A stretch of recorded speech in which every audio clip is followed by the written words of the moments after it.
Good evening and welcome to Pellowe Talk. It's not Q&A, the special show which has a panel conversation with people who actually declare their biases to let you be the judge for yourselves. We either persuade you or we don't.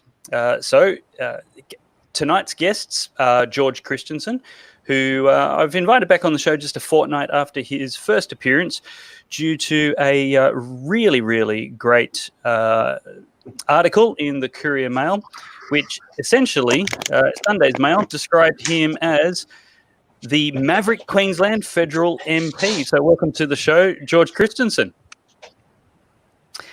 We also have Lyle Shelton, who's about to release his first book. And if you don't know Lyle Shelton, he's the former managing director of Australian Christian Lobby, who really was one of the leading figures for the no case of the undefinition of marriage plebiscite. We also have Dr. Debbie Garratt, who's recently done a PhD. Debbie, I can't possibly name your PhD. What was your doctoral thesis in? I developed a theory of dominant discoursing called alarmist gatekeeping. Welcome to Pellowe Talk.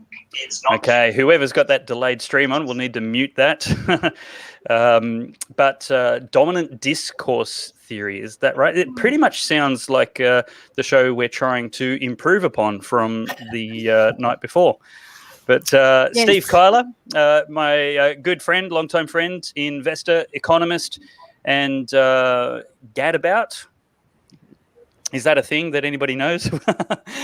And the first star of George Christensen's new podcast was Kurt Mahlburg. Kurt, I think your name belongs to a philosopher of the ages. It just sounds like a name that carries lots of prestige. So you'll have to check out. I'm happy to run with that. Yeah, let's do it. Kurt Mahlburg. It's very, I don't know. But you're something interesting about you. If fans, viewers, people watching now aren't familiar with you, something interesting is that your wedding plans were majorly interrupted by the coronavirus restrictions that we had to have. So that's good. Somehow I find myself married without having had a wedding yet. So. Well, there you go. As long as it's consecrated in the eyes of God, because the state's definition is no longer anything that I believe in. But Lyle, why don't we start with pivoting straight from there to your book? I kid you not. Tell us about that, if you will. Yeah, thanks, Dave. Thanks for the opportunity to be with you and your viewers tonight and with this incredible panel. I wrote this book, I guess, because I had a bit of time on my hands after last year's election, having stood as a candidate with Australian Conservatives, not being successful. So I thought, what do I do next? Well, I thought I'd write down some of the experiences that I've been involved in over the last 20 years from my days in local government in Toowoomba as a young Toowoomba City Councillor there. In fact, that's when I first met George Christensen, when he was a young councillor on the Mackay City Council, and we collaborated. Okay. In fact, one of our joint campaigns is the subject of a chapter in this book. So I've just sought to chronicle some of the political battles that I've been involved in over the last 20 years, encompassing my time at ACL. And there's 3 chapters on the marriage campaign. I was only going to write 1, but it quickly morphed into 3. And there's also a chapter on the infamous bombing of the Australian Christian Lobby's office just before Christmas 2016. So I tell the behind-the-scenes story of the Australian Federal Police and their what I believe was a cover-up of what was really a terrorist incident. I think the thing I like in the description, I haven't obtained a pirate copy of your book yet, but maybe I can get a legitimate PDF pre-release launch. I know Unlike Malcolm Turnbull's publisher, my publisher is exercising a lot more security over our intellectual property. Well, maybe he could take a note out of Malcolm Turnbull's publisher's book and organise some really great free PR for your book with a release of dubious origins. Well, I can say that Malcolm Turnbull gets a few mentions in my book, Dave, just so readers might be interested to know that. And how much did you pay for your copy of his? I paid $55, Dave. In fact, Wow, they saw you as I was coming. saying to you off air, it's actually propping up this computer so that the camera is at my eye level. So Malcolm's book is coming in handy. I don't require it for anything else anymore. Well, I like this line out of the preview. Shelton ends with a compelling call for good people to rise and pay the price for a better future. And paying the price is exactly that. And lots of really great endorsements from people I respect through there as well. And yeah, so that's awesome. No, I can't wait to get my hands on that and give it a read. You're going to have it in Kindle, I suppose? Look, not sure yet. We're just working madly on getting it to the printers. I'll be getting a copy of the manuscript, an electronic version this week. I'll be working on the index over the weekend, so it'll be out in mid-June. But as you said there, Dave, I really, hope this book will inspire another generation of Christian conservative activists who will be willing to, make a nuisance of themselves for the truth. I've tried to tell the story from behind the scenes, what the mainstream media won't say about the sort of work that many of us, and all of us on this panel, do as political activists. The media won't tell our story. Well, this is a chance for people to see how we are treated, often vilified, we're ignored, evidence is ignored, but it's a real battle for truth, and I hope people will be inspired by this and that will encourage more people to get into the fight. Yeah, I agree, and well said. So the Sunday Mail has a really interesting article, and I wasn't planning on inviting George back, but this is good. And on Pellowe Talk, we like to have the scoops when they involve some of our friends and contacts. So Maverick Queensland federal MP George Christensen has exceeded his authority in an extraordinary move that will create a new diplomatic flashpoint with China. China's ambassador will be sensationally summoned to give evidence to a politically charged federal inquiry orchestrated by a Maverick Queensland MP without the authority of key cabinet ministers, in what will create a new diplomatic flashpoint amid increasing tensions between... You have to read this dramatically, of course. I don't know how to say that name. I nearly said the name off the Silicon Valley sitcom. But anyway, he will be ordered to explain why the communist nation economically threatened Australia before and after the coronavirus outbreak. George Christensen, why don't you explain to us exactly what is going on with the... Let me see. I think this is a good paragraph I've highlighted here. As Chair of Parliament's Joint Standing Committee, this is George's role, Chair of Parliament's Joint Standing Committee on Trade and Investment Growth, there was a panel informally renamed... It was called an inquiry into diversifying Australia's trade and investment profile, and it's now been informally renamed the China Inquiry. George, that's a really, really good name for it. I'm sure the terms of reference didn't specifically mention China before, but nations such as China would have been at the top of the list of nations that were described in the terms of reference, such as having significant export interests to our nation. So tell us a little bit about the Joint Standing Committee on Trade and Investment Growth and the China Inquiry.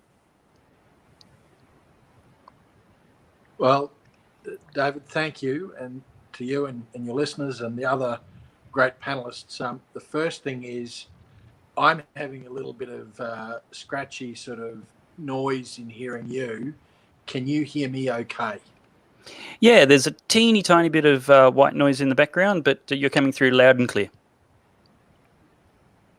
Okay, that's great. Well, I wanted to check that before I started in case you were hearing sort of every second word that I was saying rather than what I'm saying. So, look, everything you've said is right.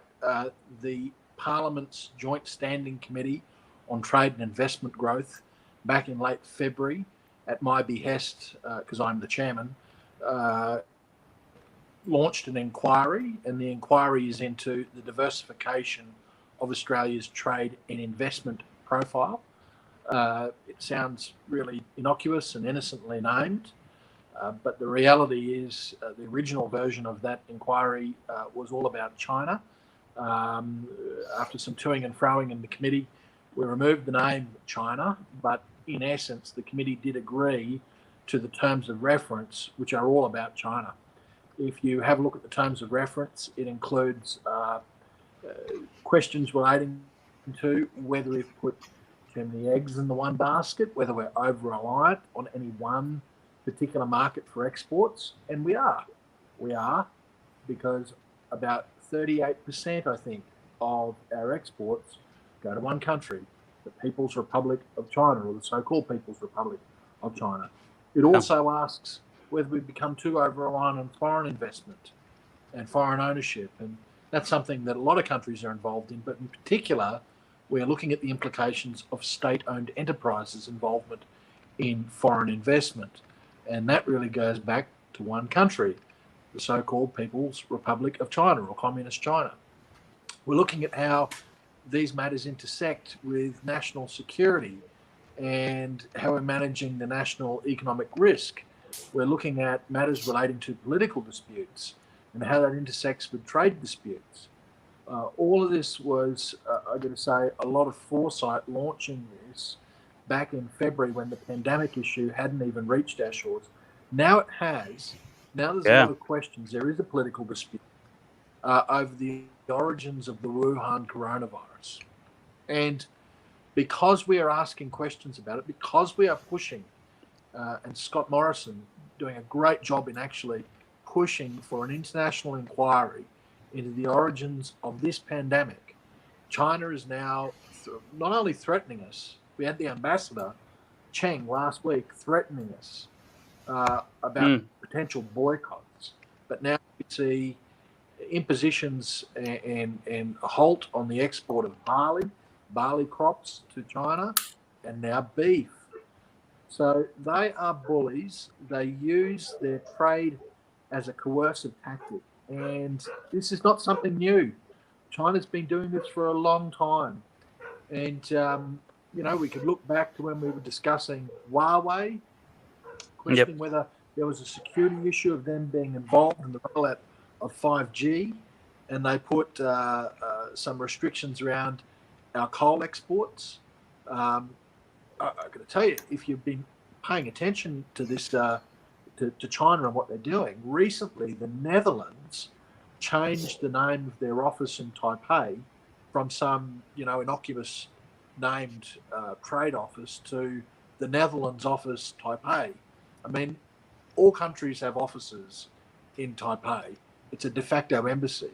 So the Netherlands has come the closest to calling it an embassy with the Netherlands office in Taipei. For doing that, for naming their trade office in Taipei, the Netherlands office Taipei, China said, if you continue down this path, we will stop the export of medical supplies to your country. They have 90% of medical supplies into the Netherlands.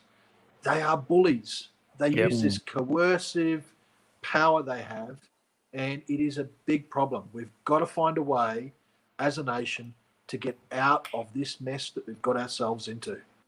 Yeah. That's what this inquiry is all about. China has blacklisted 4 major Australian abattoirs amid escalating trade tensions, is a headline in today's Daily Telegraph. ABC reports that China's tariff threats on Australian barley force farmers to pause mid-planting. And Simon Birmingham has said that these restrictions have been in the pipeline for a long time and have absolutely nothing to do with coronavirus, threatened inquiry, etc. So, there's a couple of things going on there, but, we're already seeing, some people have stopped sowing barley right in the middle of some paddocks in some cases. Steve Kilah, can you tell me any more about the impact on Australian industry and commerce with the current posturing from China? So just on the beef, we've had 4 abattoirs in Australia. They've been having their exports to China about 35%, not being accepted or not about to be accepted based on health certificate regulations at the Chinese end. It's representing about $1.7 billion worth of Australian export product in beef. With barley, we're looking at about an Australian value of $1.5 to $2 billion. Put the two together, and you're looking at about anywhere between $3.5 to $3.7 billion hit on our agricultural sector, barley and beef. Naturally, it's very sensitive times, and George is quite right in saying that we need a diversification, but we also need to be very aware that we also have a large trading volume with that particular country, and we have to, as we said in one of the earlier Pellowe Talk conversations, and on George, we were talking about this as a group, we need to be confident, and I've said this probably the 3rd time now in other areas, where we need to be super confident as a country. We need to start asserting ourselves as more than just a little country with a little amount of people. We're a fantastic country. We could be amazing. We could really recalibrate Australia in the Asia Pacific and the greater areas, and not from a military point of view. That's another topic. But we could be something sensational. Well, as George has commented, and I've certainly listened to what he said, and I've been watching for a long time, we could be the food bowl of Asia. And the word is could be. But we're now in 2020. Where are we going to be in 2030? Where are we going to be in 2040? Will we have, over the next 3,600 days or 7,200 days, which is 20 years, will we have just been all talk? Will Australia still be what it could have been? Will it actually be what it could be if it actually set its high targets and sailed for it? We need a parliament that's unified and sees Australia as something great. Great entrepreneurs, great medical capitalists, great agriculturalists, great scientific research. One of my real new fascinations just researching is artificial intelligence. Now, China and America are barnstorming artificial intelligence. And I'd like to see where our country sits, literally, on artificial intelligence. It is the new way of the world. We're talking with Archer Electronics, or Archer, Proprietary Limited, which is looking at quantum computing, physics and chip computing, which is 2 people from Australia in Sydney, possibly on the precipice of developing quantum core chips which operate at less than 200 degrees Celsius, and it's an amazing ability. And this tiny microscopic little country, R&D, IT, being picked up and being invested in heavily. I mean, its share prices are just rocketing. This is microchip computing. You're looking at barley, you're looking at beef. Yes, this one country is giving us a spank on the bottom. This country, and David, you know my feelings about it, and I think you do too, Lyle. This country could be the Switzerland, what Switzerland is to Europe. Australia could be the Switzerland of Asia Pacific. Let's think about Switzerland. It has no minerals, it has no resources, but yet it's a custodian of all the world's money. Its health systems, its education systems are fantastic, and it's very, very, very, very wealthy. This country, if it got its tax system right, could look after its most marginalised people, its Indigenous community, to any extent that it wanted to. But this country has got to be allowed to prosper. It's got to be stopped to be taxed in its tracks. It's got to be the bastion for intelligentsia and for industry and for manufacturing, and we are only restricted by what we think we can do. Our trade systems need to be exponentiated and actually believed and developed. We need great tradespeople. So look, the barley and the beef is delicate at the moment, and our Foreign Minister Payne, it's up to her to negotiate these very troubled little pebble stones. But she's up for it, and she should be up for it, because it really matters. We've got North Queensland beef producers, we've got Western Australian and other Australian barley producers that need a foreign minister to be able to represent us. That's her challenge. I think she's up for it, definitely. But I'll leave that up to George and his colleagues. But as George is into the parliamentary committee, the diversification into India, as was talked about before, George, Vietnam, all throughout Southeast Asia, the sky's the limit. But we have to be ready to go for it. Lyle, if I can ask you, what kind of questions do you think you'd like the China inquiry to put to the Chinese diplomats to answer or help us clarify, should they be so gracious as to turn up? Well, look, I think George has put those questions very well, and I agree with him. And I just want to say how much I admire your courage, George. I know a little bit about the political system and what happens when people take bold steps like this. And I think you've been incredibly courageous in doing what you're doing. And I think the questions that you're raising are spot on. We need to know how this virus escaped, and then why the Chinese ambassador is seeking to put economic pressure on us using threats of economic coercion, which China seemingly have made good on with what we've just been discussing with the barley and the beef. So I would love to see the Chinese ambassador front up and answer those questions that George is asking. They're the right questions. I doubt he's going to turn up, but I hope someone who represents the Communist Party of China will, because if they want to restore their reputation as a country that should take its place in the community of nations and have goodwill and trust, then I think they need to put their politics aside and be willing to come and have honest and open dialogue with us about these things, and to stop making the sort of threats they're making. Yep, indeed. Kurt and Debbie, sorry, go ahead, George. Can I jump in very, very briefly and just say that, and there's more that I've got to tell you and your listeners about, but I'll let other people speak first. But we have written to the China's ambassador, Chang, and asked him to front this inquiry. And look, he doesn't have to do it. He could say to us, sorry, diplomatic community, I'm out. If he does that, there are other people who we will call before the inquiry. I'm not going to televise my punches, but we will have someone in the hot seat answering questions that are the questions that we would need to ask the Communist Party of China. Yep. Well, thanks for letting me know you do have more to say, because I was probably getting ready to move on. But I just want to give Debbie and Kurt the opportunity to jump in if you guys have anything that you want to add to this particular topic. Yeah, I mean, I'm interested in why trade threats are being made if there is nothing to hide.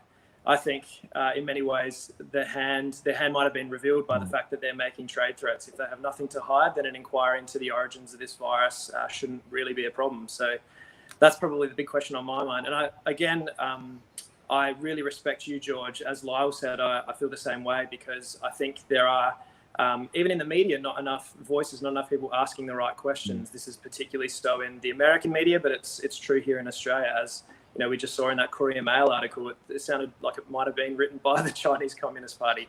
Where are the people in the media asking the right questions? Because this is not just about tit for tat. If a virus has come out of China this time and it's affected the world so dramatically, our economies and everything have come to a standstill, what happens next time? Like, we need to actually have answers. So, yeah, I really respect you, George. I agree.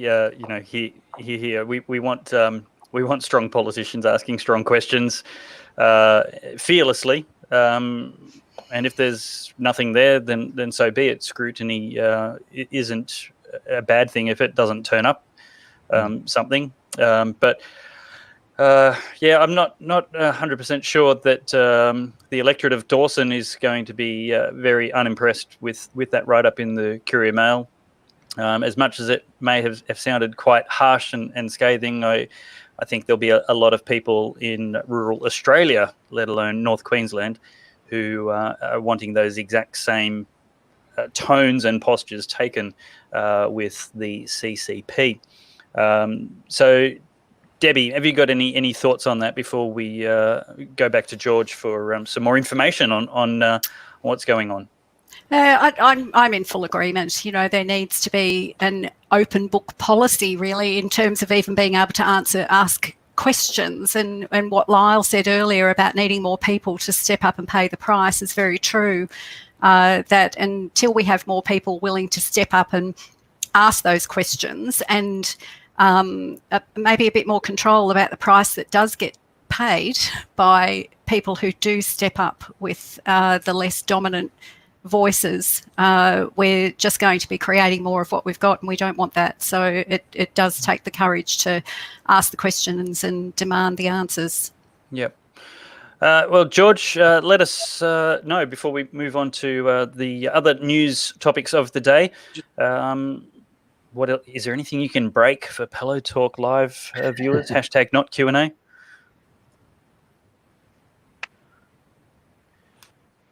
Sorry, David, I'm just hearing every second word at the moment. Can you still hear me okay? Yeah, we can hear you pretty good. There's a slight delay between your words and your mouth moving, but that's okay. Your audio is coming through nice and clear. I apologise. I'm operating on 4G here in Parliament House, and it's not the greatest thing. So, look, I could talk about, I don't know whether you can see that the right way around, the Black Book of Communism, Crimes, Terror and Repression. That is a great book that anyone that wants to know the history, the murderous history of communist regimes, including the Chinese regime and how it began, needs to read that book. That is, and I won't even go into a skerrick of it, except to say, if you see even today what the Chinese Communist Party is doing in China, this is away from the trade issue. It's about them as a nation. But we can't question it because, if we do question it, suddenly we've got beef exports banned. But look, their attacks on Tibet, their attacks on Hong Kong, pro-democracy protesters, their attacks on the Christian church, their attacks on Uyghurs, it goes on and on and on. But here's another book that I do recommend people. It's written by a lefty, Clive Hamilton, Silent Invasion. Clive Hamilton's Silent Invasion, China's Influence in Australia. And this is very important because you've got to understand why they are doing what they're doing and the fact that we are seemingly sleepwalking into this trap. This book talks about Beijing's Australia strategy. And it says this, and it's not going to take too long to read this. China plans to dominate the world and has been using Australia and New Zealand as a testing ground for its tactics to assert its ascendancy in the West. 2 years ago now, I would have regarded such a claim as fantastic, but now, despite Beijing's determined efforts to conceal its ambitions and plans, so much evidence has accumulated that the conclusion seems irresistible. According to historians, the ambition has lain dormant in the Chinese consciousness for a long time. It's been rekindled by the patriotic education campaign that he describes in an earlier chapter in his book. The campaign has been embellished and given substance to the old idea of China rules everything under heaven in a harmonious universe of order. So he talks about that. He says here, one former Australian leader now very close to Beijing explained it. The panic on Wall, as one former leader explained it, the panic on Wall Street about China's actions shocked China's leaders. It demonstrated to China that the days of belief in the US running the financial system were coming to an end, and it was the financial crisis with Lehman Brothers Wall Street which tipped the Chinese away from a policy of caution, understatement, and reservation to a policy of clarity, assertion, and ambition. He goes on in another chapter, and I'll end it here because I won't read the whole book to you. You've got to get it. Thank you. Page 22 of this book is the most critical page of this book. And if you don't know this, you don't know what China's real ambitions are. China has highly dubious and confected historical rights. You see it with the South China Sea. Did you know that Australia is also in their purview? He describes how President Hu Jintao in 2003 addressed the Australian Parliament and actually laid out the case for China's historical claim on our nation. He came into our legislature, our seat of government, and told us, basically, that the legal parameters were there under Chinese law for China having a claim over Australia, and it went over our heads, completely over our heads. But that is what's outlined in this book. China believes that they own us. That's why they're doing what they're doing. That's just incredible, their historic claim to Australia. Well, that's lots of stuff going on that is hard to believe. Something we might talk about in the overtime show at 9 o'clock is some of the LGBTIQAX plus activists who are outraged that some right-thinking people are appropriating the rainbow as a symbol of hope and peace and promise for the NHS in England particularly. So people not living in reality is something you can see quite a lot on Twitter. But speaking of Twitter, let's have a look at other news today, which includes this announcement.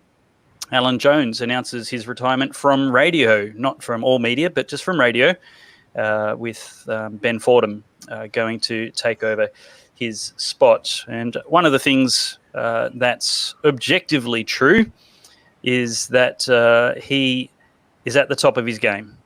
He has just delivered a 226th ratings win. He dominates in getting an audience, and yet we have people like Yasmin Abdul-Majid, darling of their ABC, retweeting things like this stupid tweet. I don't believe for one moment that Alan Jones retired. Probably just couldn't face announcing he was pushed out due to complete irrelevancy. Alan Jones is irrelevant after winning 226 rating periods in a row. Debbie, this is a great opportunity to bring you back in. And let's have a bit of a talk about exactly what's going on with these kind of, what do you call them? Dominant discourse? Yeah, well, look, a major feature of my research was around this process of discrediting and the silencing that we do of anything that doesn't meet the dominating discourse of the day, and that seems to change very, very quickly nowadays.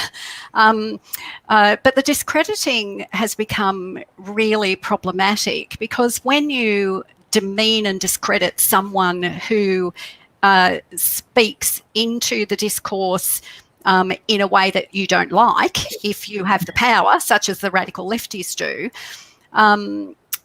anything that will be brought to bear to attack you, it will be fabricated if necessary. The problem we have with it today is that it has taken on a power of its own and it's actually working. So particularly in the Twitter sphere for some reason, and I'm not sure what's happening there, but we're seeing wonderful people like who are doing great work, like Bettina Arndt, for example, who has, really dropped out, and that was a strategic attack on her and the work that she was doing. I'm working with a couple of doctors who were actively targeted. I watched them being strategically targeted on Twitter, people saying, let's make complaints to remove these people's licenses. And our regulatory body, AHPRA, have sanctioned those doctors based on complaints that have no basis from people overseas who've simply engaged with someone on Twitter. That's a really dangerous place to be for people who, that's a big price to pay. And that's what I was talking about before when you mentioned, paying the price, Lyle. And I said, well, we have to somehow make sure that price is not too high, that people's careers and personal lives are being shattered. And part of what happens is some of these attacks the attacks are so virulent that people spend an awful lot of time defending themselves. So, and that was the gist of my article about what Bettina did wrong, was spend a whole lot of time. It sidetracks you from the issues. You launch into defending against lies, which is almost impossible to do if people are making up lies, you know, and denying truth. There's not much you can do. So, but we kind of fuel it and give it more energy when we do that. But the bigger part of the issue is that not only do we have so few people prepared to step up and pay the price, but so many of the middle ground who I actually think are more in agreement with more conservative or right-leaning views than left-leaning views, watch what's happening to those who are speaking out, and they become too scared to speak. They don't want to take the risk. So there's a whole perpetuating cycle that's going on that, you know, these things are influencing our legislation. Legislation is being, you know, put in place based on disinformation that's being, that people are too scared to question. Lyle, you would have seen plenty of this in your time in this game, which is you know, heading into a new chapter, no pun intended. But this kind of virulent discrediting, whether it's based in reality or not and on topic or not, can you think of one or two examples of very clear? I mean, anybody that follows your Twitter timeline, anything said by you generates a study in irrelevant responses. But yeah, can you think of an example or two? Yeah, well, Debbie has said it brilliantly, and this is exactly what's happening to anyone who puts their head up above the parapet and speaks up on conservative issues and values. Look, I could give you many examples. We had board directors when I was at Australian Christian Lobby. We had one guy who was very senior with PricewaterhouseCoopers. Gay activists discovered that he was on our board, started tweeting to the PricewaterhouseCoopers Twitter handle saying, you know, why is this person who supports bigotry, you know, working for your company? He was forced to leave our board, otherwise lose his job. Wow. I guess the ultimate example of this dominant discourse that Debbie describes is the bombing of our office in 2016. The Australian Federal Police, the very next day after the bombing, said no political, religious or ideological motivation, when they knew after a recorded interview with the perpetrator in the hospital emergency room the night of the bombing, where he admitted that he didn't like the Australian Christian Lobby, he didn't agree with our views on sexuality, that he hated religion, that he didn't care if our building was damaged. These were all his words, and I describe all this in the chapter in my book. But yet they went and did a media conference the next day and said no political, religious or ideological motivation for this. They covered up what was essentially an act of domestic terrorism by a political activist. So that's the ultimate form of trying to use intimidation, where you're cooperating with someone who used physical violence to send a message to a group like the Australian Christian Lobby, and then the authorities are complicit with that in creating the atmosphere of fear to silence us. So I'm deeply disturbed by that, and that's why I wrote about it in my book. Yep. Has anybody else got any other thoughts on that? Kurt, Steve, feel free to chip in. Yeah, I mean, I think the issue that Debbie touched on is really relevant, and that is the idea of self-censorship. It's one thing to be, I guess, you know, told to be quiet or forced to, you know, not speak your mind. But I think there's actually a process whereby we see, you know, people like Alan Jones get slandered in such a way, and then we actually hold our own views back. And I think that self-censorship is a real issue. It's something that I'm sort of still battling with, you know, on online forums and even in, you know, face-to-face conversations. There's a lot that I don't say for fear of, you know, how I'll be painted or how I'll be portrayed. But I think that's probably one of the things we do need to overcome in the conservative movement is find our voice and feel free to speak it, because I think that's going to be maybe our weak point otherwise. So as a conservative commentator and blogger, how would you advise the average person, whether they be Christian or not, about how to engage in what is really the cesspool called Twitter? Roche just advises everyone just get off the cesspool called Twitter. But Kurt, is there a way that you can find a balance and an appropriate use? Where do you personally draw the line, and do you think other people can do it the same way you do? Well, I mean, yeah, Twitter is definitely the cesspool of the social media platforms, that's for sure. And I've probably only been active on the platform for probably a bit under a year. So in many ways, I am still an observer. I do a lot more observing and reading than I do tweeting. But probably for me at the moment, what I am finding really interesting is that the satire and the, I guess, the memes and the humor on the right is actually hilarious, and I think it probably helps overcome some of the hardness of a lot of the arguing that goes on. And yeah, so I guess that's just one bright point that I've seen, and maybe that's a good entry point for people who are still finding their feet, finding their voice. Is to, Babylon Bee is a brilliant example of this, but there's a lot of very good conservative commentators who are able to just see the issue in a really sideways and funny way. And I think that probably cuts through some of the junk that is said otherwise. Excellent. So Patty joins in and she says, don't fear what people might think. Speak out the truth. It is important. And Fred just chipping in with Roche's previous comment, Twitter is the cesspool.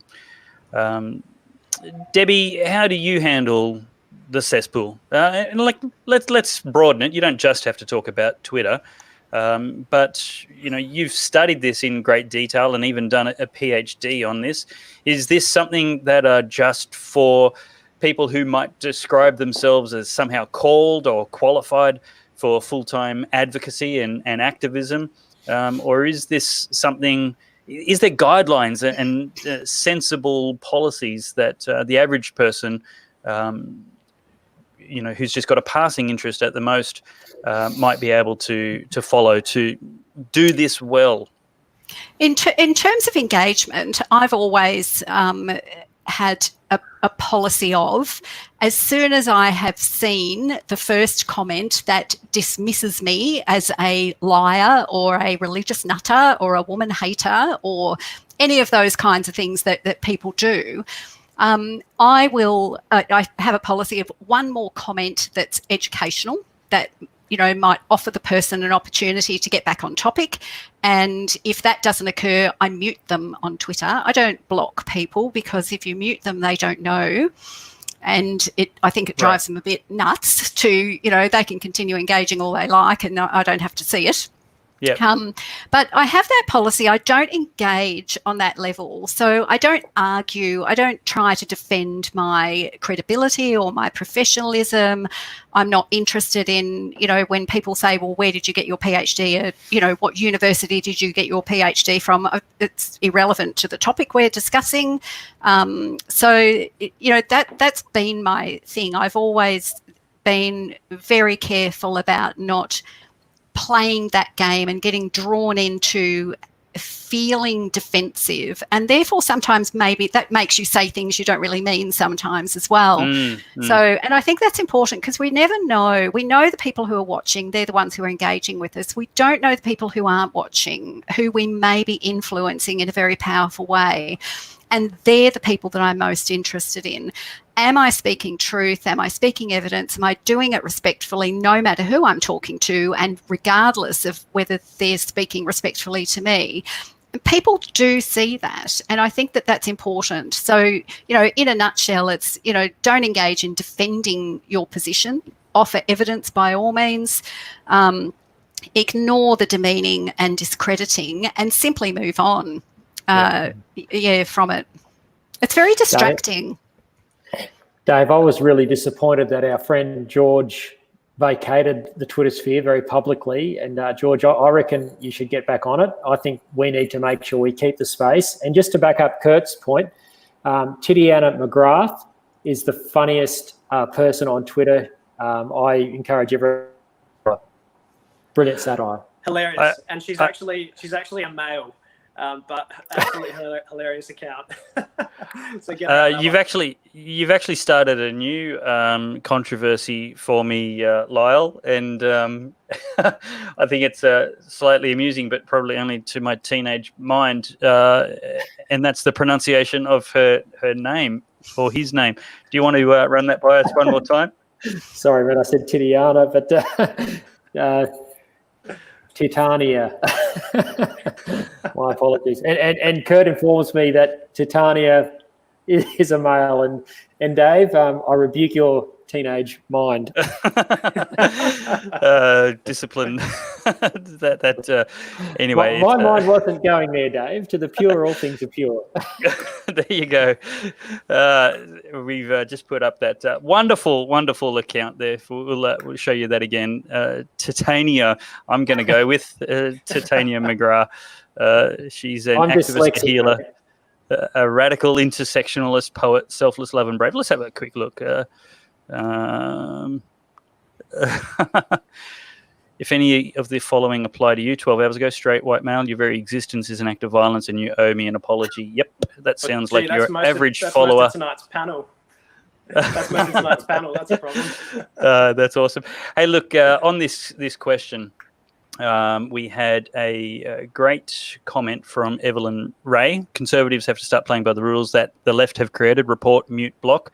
I'm actually creating a little photo album of successful reports, screenshots of successful reports for accounts that I've had dealt with. And I'd have to say my favorite scalp so far was the supreme leader of Iran. He had a particularly noxious, racist, horrible little tweet that I think it was threatening acts of violence. Yeah, I reported that one to Twitter and they agreed that probably wasn't appropriate. So there you go. Does anybody else have a better scalp than the leader of a nation? Use the report function. The leftists made their bed, make them sleep in it. That's what I reckon. So free speech is a freedom of government, not private corporations. So Marcus says, Come back to Twitter, George. Yeah, viewers, if you would like George Christensen back on Twitter, please jump in with a comment right now, encouraging him to re-adding the salt to flavour the Twitter sphere that is lacking since he left. So, all right, we have a question. Just as we're going to jump across, we've got somebody who's sponsored a question, and that is a very quick one. Jean-Claude. Say again, George. He's gone. Lyle, what's your favourite Jean-Claude Van Damme movie? Mate, I don't know the genre, mate. Forgive me, I've had a sheltered life. Well, just to clarify it for everybody else, Jean-Claude Van Damme is an actor. Debbie, have you heard of Jean-Claude Van Damme? I have heard of him, and we had this conversation about movie names in my home today, and I'm one of those who never remembers them, but I can picture him in my mind. Does that count? That does. All right. George, we already know your favourite Van Damme film is Hard Target. Steve, do you know the actor, and can you name a film? You're on mute. Oh, sorry. Gotcha. Yeah, I do know him, and the best film I saw him in was The End. The End. Can't say it rings a bell. We're going to have to be looking for these on Netflix. Kurt, your favourite Van Damme movie? Look, I'm furiously Googling Van Damme. I've certainly heard his name, but I don't think I've seen any of these movies. I think I might be a bit young. Sorry. That's so funny. That was a joke, Dave. Well, if you want to make sure your question gets in, you can jump onto YouTube, and there's a way to sponsor it and make a little donation. So thank you also to the Pellowe Talk partners who make a monthly contribution just to help keeping this program and ministry working.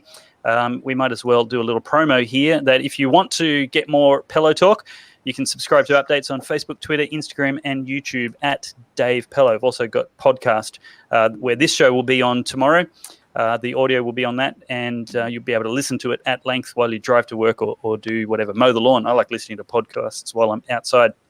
But that's on Apple Podcasts, Google, Spotify, SoundCloud, and some others as well. All right. Now let's move on to the next topic. Debbie, there's not a lot of time left, but I'm really, really keen to talk about adoption. Not this Sunday coming, but the Sunday after, 24th of May, we have Sanctity of Life Sunday, where Christians in particular are around, but anybody can agree with God. And around Australia, we're just going to say, hey, it's a pretty basic doctrine that's set Western jurisprudence apart from others for a very long time, and that is the knowledge that every human life is precious and made in the image of God and uniquely deserving of dignity, honor, and value at every stage, from fertilization to natural death. So in that vein of Sanctity of Life Sunday, providing real choices for women is something that you're actually quite well known for. So give us a perspective on how adoption comes into the frame in Australia. Yeah, thanks, Dave. I just, as a brief bit of background, I've worked in educating about the adverse mental health impact of abortion for a couple of decades now, and particularly around coercion related to abortion, and trying to highlight all of those issues around what happens for women and the way in which we need to better meet women's needs. About a decade ago, I also began facilitating support groups for women who had lost children to adoption, and for adult adoptees, who many of whom had wonderful lives, loved their adoptive parents, grew up, not all of them did, of course, but many of whom did, but also grew up with a sense of their own identity in question and a trauma that they couldn't articulate and had no framework for. And it got me thinking, it got me researching more around this issue of adoption. Now, I'd never been a fan of the pro-life adoption, not abortion sloganism. It felt uncomfortable to me, and yet many, many groups did that. Now, adoption's not a big issue here in Australia because we don't have so many, but that was one of the things that I looked at. We have the same rate of abortion in Australia as they do in the United States, but the United States has many hundreds of % higher adoption. And I thought, well, if adoption is the answer to abortion, surely there'd be less abortion in a country where there's a lot more adoption. You're talking a rate per 100,000 people. Correct. Obviously, we have a smaller population. Yes. So, but clearly there's not. Adoption is a decision made at the other end of pregnancy or partway through pregnancy for a woman who still lacks resources or support to parent. So one of the things that happens when we say to women who are seeking an abortion, hang on a minute, have your baby, we will help take you away from the abortion clinic. We want you to have your baby, and in fact, we have another family who will love them and raise them and take care of them. What we're doing is ignoring the real reasons women are at abortion clinics. They're at abortion clinics primarily because they lack some kind of resources or support. That's the majority reason women seek abortion. And we're saying to that woman, I see you don't have everything you need, but if you just do this until the end of your pregnancy, we'll take your baby and give the baby to someone who does have everything they need. And we're reinforcing the incapacity of women. So people actually wonder why a woman might say, well, I couldn't give my baby up. And that's part of the kind of dichotomy for women who in the greatest strength of women, which is in their motherhood, is also the greatest vulnerability. And we have this enormous ability to manipulate a woman into doing all sorts of things when she's, trying to do her best to protect her children. So so that's one side of the issue, the fact that we reinforce an incapacity of women, and we're undermining everything we know about the reasons women seek abortion. It's not about not wanting their babies. It's about not having whatever resourcing they need whether material or practical or emotional, in order to have their babies. So that's the one side of it. The other side is that we're really negating the whole maternal fetal bonding. You know, that babies do not come out of the womb blank slates. They come out, they know their mother, they seek their mother, they know their mother's voice, her smell. They're looking for that. We know that babies experience trauma when they're separated from their mothers, if they have to go into the NICU, for example. So why don't we acknowledge the fact that they suffer trauma when they're separated from their mothers to be put into another woman's arms? It's, you know, there's not a lot different there. So I think that this is something that we need to, first of all, separate the issue of abortion and adoption. Adoption's not a solution to abortion. It doesn't resolve the needs of women. Where we have lots of adoption, it doesn't reduce abortion numbers in those countries. And then we need to look at adoption as a completely separate structural thing. Is it necessary? Do we have to change completely change the identity and sever ties of children with their biological family and their biological heritage in order to give them loving, stable for life homes? I don't believe we do. I believe we should be able to give children loving, lifelong, stable homes and love them without taking away their identity and giving them new birth certificates and, you know, pretending they belong to someone else. So it's a much more complex issue than that, but that's kind of it in a nutshell. And it's one of those things that I really would like to better educate the pro-life community about, that I think we're traumatizing more women when we say, you know, talk about adoption. And interestingly, the video link that you sent, where some pro-life people are talking about, let's not talk about adoption in sidewalk counselling. Let's talk about it later. And one of the speakers in this video conference said, one of the things I'm trying to do in order to move a woman away from abortion is to connect her to her child, to make sure she understands that this is her baby. And that's a fact. That is a fact. That's a truth that many women are not connected to at that time. What they then go on to say, though, is the problem with that is that she may bond too greatly and be less willing to gift her baby to someone else. That is the premise of adoption, not abortion. I found that horrifying. Hearing those words, I thought, okay, you want her to bond enough to move away from the abortion clinic, but not quite enough so that she won't give her baby to someone else. That is a real undermining and a real denial of the power and the importance of that mother-baby bond. And I think we need to move right away from it.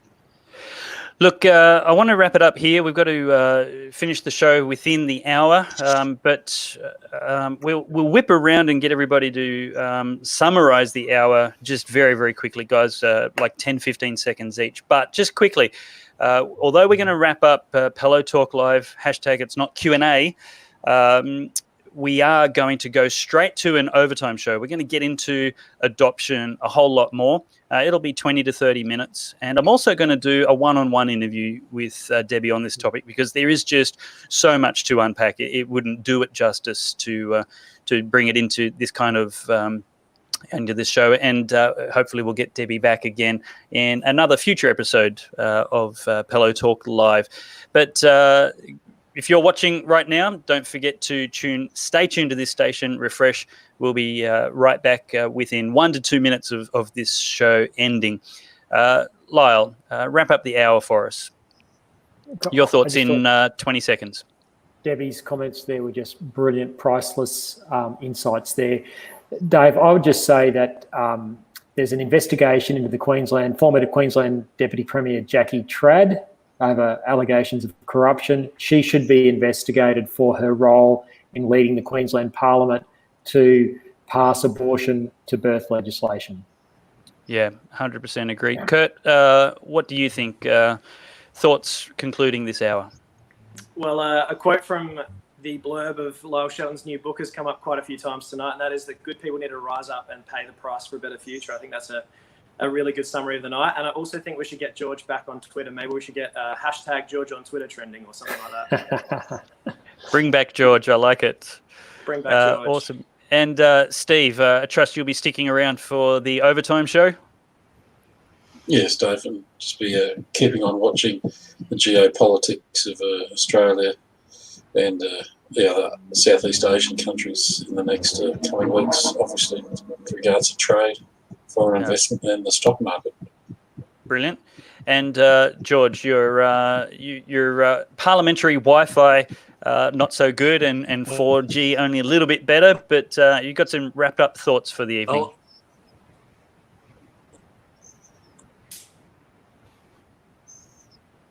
I think firstly,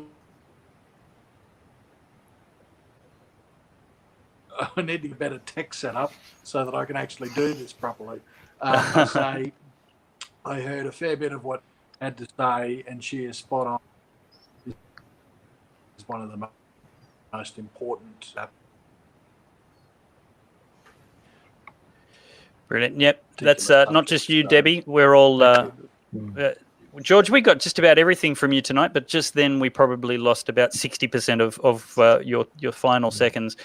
Well, that's it for this episode of Pellowe Talk Live. It's hashtag not Q&A. And thank you very much for joining us. Your comments have been really great. And this show's about to end, but get straight back in 30 to 60 seconds. The overtime show will wrap up all the little bits of loose threads that we've left hanging from now. So thank you for watching, and we'll see you in the comments section.